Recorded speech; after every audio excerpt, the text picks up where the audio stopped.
मित्रों, डॉक्टर पांडे की स्वास्थ्य पाठशाला में आपका स्वागत है। आज का विषय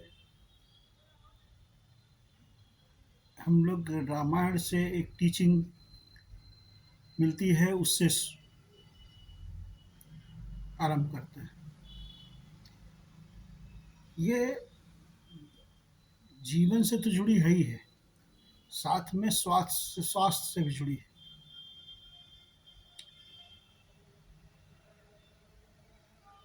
लोगों को आम जीवन में अक्सर कहते सुना गया है कि मेरी तो बेइज्जती हो गई।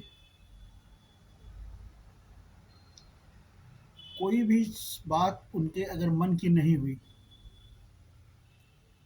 तो उनको लगता है कि सामने वाले ने मेरी बात ना मानकर हमारी बेइज्जती कर दी है। ये आम तौर पर देखा गया है। बेइज्जती बेइज्जती या इंसल्ट कौन कर सकता है? आप जो या तो आपको जानने वाला हो या अपना हो। जिस आदमी से आपका कोई परिचय नहीं, साधारणतः वो आदमी आपकी इंसल्ट नहीं कर सकता है।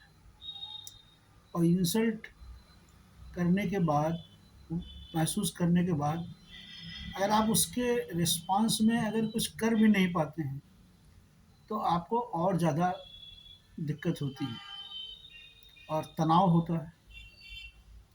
जब तनाव होता है और हम कुछ नहीं कर पाते हैं, तब हमारे शरीर के अंदर विभिन्न प्रकार के हार्मोन्स सिक्रीट होते हैं, जो आपकी बॉडी को इमरजेंसी के लिए तैयार करते हैं। और उस तैयारी के लिए जो कुछ भी चीज़ें मेटाबॉलिज्म फास्ट हो करके शरीर उसको रिस्टोर करता है, उसका उपयोग नहीं होता है। तब वो उपयोग शरीर के किसी न किसी जगह पर जाके डिपॉजिट हो जाता है और फिर धीमे धीमे वो आपके उस अंग को जहाँ पर डिपॉजिट हुआ है उसको डिफंक्ट करने लगता है। ये बिल्कुल उसी तरह से है कि जैसे कोई कार को आप पहिए निकाल के जैक पे खड़ी कर दें और स्टार्ट करके छोड़ दें, वो 1 इंच भी नहीं चलेगी, लेकिन उसका इंजन पूरी तरह से ध्वस्त हो जाएगा। इसी तरह शरीर का। अब रामायण की टीचिंग ये है, आपने रामायण में बहुत जगह ऐसे देखा होगा, पढ़ा होगा, रामायण में वृत्तांत सुने होंगे, रामानंद सागर जी की रामायण आई थी वहाँ पे भी देखा होगा। राम की, भगवान राम की, जब राजकुमार थे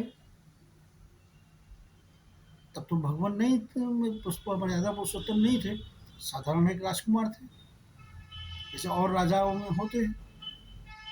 प्रतिभावान थे, सब था, लेकिन उनकी इच्छा के विरुद्ध बहुत सारे काम हुए थे, जिनको वो करना नहीं चाहते थे, लेकिन उनको उनसे करने के लिए कहा गया।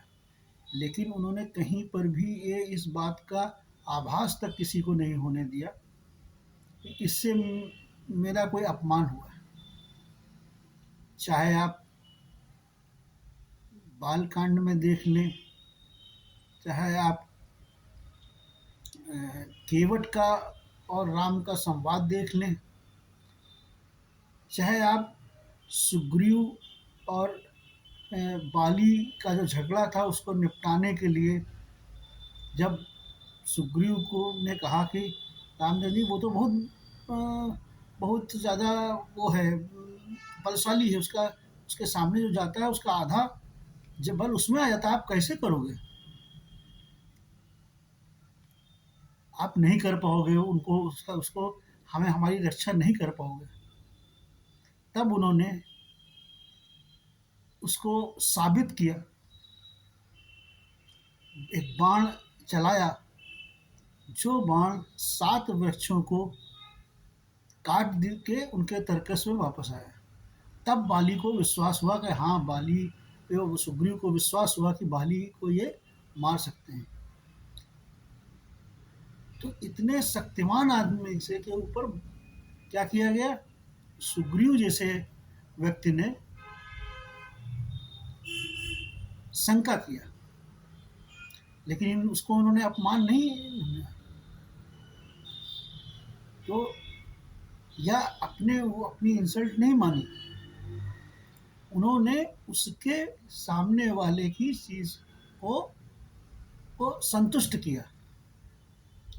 नॉर्मली क्या होता है, आपसे कह दे कोई आप ऐसा नहीं कर सकते हो, बस तुरंत आप जो है उससे लड़ाई कर लोगे, ऐसा कैसे हो सकता है। तो इसलिए रामायण की एक छोटी सी हमने आपको टीचिंग बताई। इसी तरह से हमारे होने वाले जो सम्मेलन है उसमें बहुत सारी चीज़ें आपको मिलेंगी, जो रामायण से टीचिंग जो मिलती है उस स्वास्थ्य से जुड़ती है, आम आदमी के स्वास्थ्य से जुड़ती है। इसलिए आप आए, आपका स्वागत है श्री अयोध्या धाम में। नीचे लिखे हुए व्हाट्सएप नंबर पर आप अपनी इंक्वायरी डाल सकते हैं, आपको कॉन्फ्रेंस की सारी जानकारी मिल जाएगी। धन्यवाद।